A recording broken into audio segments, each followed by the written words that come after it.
Telugu Desam party అధినేత ఆదేశాలు, party క్రమశిక్షణ ఇవన్నీ ఇప్పుడు ఆధ్యాత్మిక నగరమైన తిరుపతిలోని టీడీపీ నేతలకు ఏమాత్రం పట్టడం లేదు. దీంతో ప్రస్తుతం తిరుపతిలో కుర్చీల కుమ్ములాట పీక్ స్టేజ్కు చేరుకుందనే చెప్పాలి. ముగ్గురు కార్పొరేషన్ల చైర్మన్లతో పాటు సీనియర్ నేతల మధ్య మొదలైన రగడ చివరకు ఆ పార్టీ పరువును బజార్న పడేస్తుంది. ప్రజా సమస్యలను గాలి కొదిలేసి వేదికలపై కనిపించాలనే యావలో తెలుగు తమ్ముళ్ళు మునిగిపోతున్నారు. అసలు తిరుపతి టీడీపీలో ఏం జరుగుతోంది మీరే చూడండి.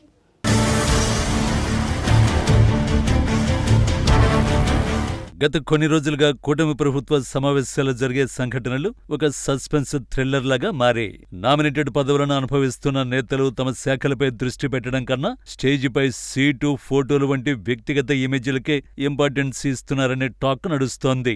చాలా మంది నేతలు శాఖల సంగతి మర్చిపోయి సొంత ప్రాధాన్యతలతో బిజీ అయ్యారు. దీంతో తిరుపతి రాజకీయం ఇప్పుడు కుర్చీల చుట్టూ తిరుగుతోంది. నిన్నటి వరకు పదవుల కోసం పాకులాడిన నేతలు ఇప్పుడు పదవులొచ్చాక ప్రోటోకాల్ పేరుతో రచ్చ మొదలు పెట్టారు. ముఖ్యంగా నగరానికి చెందిన ముగ్గురు కార్పొరేషన్ చైర్మన్లు, పార్టీలోని సీనియర్ల తీరు ప్రస్తుతం హాట్ టాపిక్ గా మారింది. ఎక్కడ ఏ కార్యక్రమం జరిగినా ఎవరికి ప్రాధాన్యత ఉండాలి, ఎవరు ముందు కూర్చోవాలి అనే అంశంపైన ఇప్పుడు యుద్ధం జరుగుతోంది.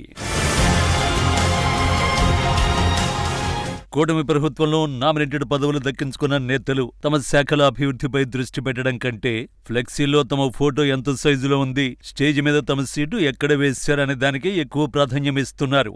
డయస్ మీద వారికి చోటు లేకపోతే అలగడం లేదా అక్కడికక్కడే అనుచరులతో రచ్చ చేయించడం పరిపాటిగా మారింది. వారం కిందట రేణిగుంట రోడ్డులోని పాత పార్లమెంటు కార్యాలయంలో సమావేశానికి తగినంత స్థలం లేకపోవడం, ముందుగా వచ్చిన నాయకులు ఆ కుర్చీలను ఆక్రమించుకోవడంతో ఆలస్యంగా వచ్చిన కార్పొరేషన్ చైర్మన్లకు అక్కడ చోటు లేకపోవడం రచ్చకు దారి తీసింది. చేసేది లేక అక్కడి నుంచి కార్పొరేషన్ చైర్మన్లు బయటకు వెళ్లిపోవలసి వచ్చింది.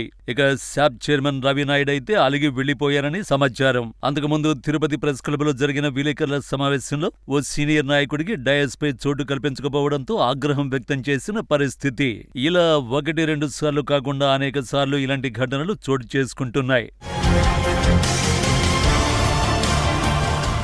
నిజానికి తిరుపతిలో సమస్యలు గుట్టల్లో పేరుకుపోయాయి. వర్షం వస్తే రోడ్ల పరిస్థితి అగమ్యగోచరంగా మారుతోంది. నిత్యావసర సరుకుల ధరలు, స్థానిక పాలనలో లోపాలు, ఇలా ప్రజలు అనేక ఇబ్బందులు పడుతుంటే తెలుగు తమ్ముళ్లు మాత్రం ఆ సమస్యలను పరిష్కరించాలనే ఆలోచన చేయడమే మర్చిపోయారు. ప్రజలకు వెళ్లి సమస్యలు తెలుసుకోవడం కంటే కెమెరా కంటికి చిక్కాలనే యావలోనే వీరు చేస్తున్న పనులు చూసి సామాన్య కార్యకర్తలు కూడా ముక్కున వేలేసుకుంటున్నారు. ఒకవైపు అధిష్టానం పనితీరు ఆధారంగానే భవిష్యత్తు ఉంటుందని హెచ్చరిస్తున్నా ఈ కార్పొరేషన్ చైర్మన్ల తీరులో మాత్రం మార్పు రావడం లేదు. గ్రూపు రాజకీయాలతో క్యాడర్ను కూడా అయోమయంలోకి నెట్టేస్తున్నారు.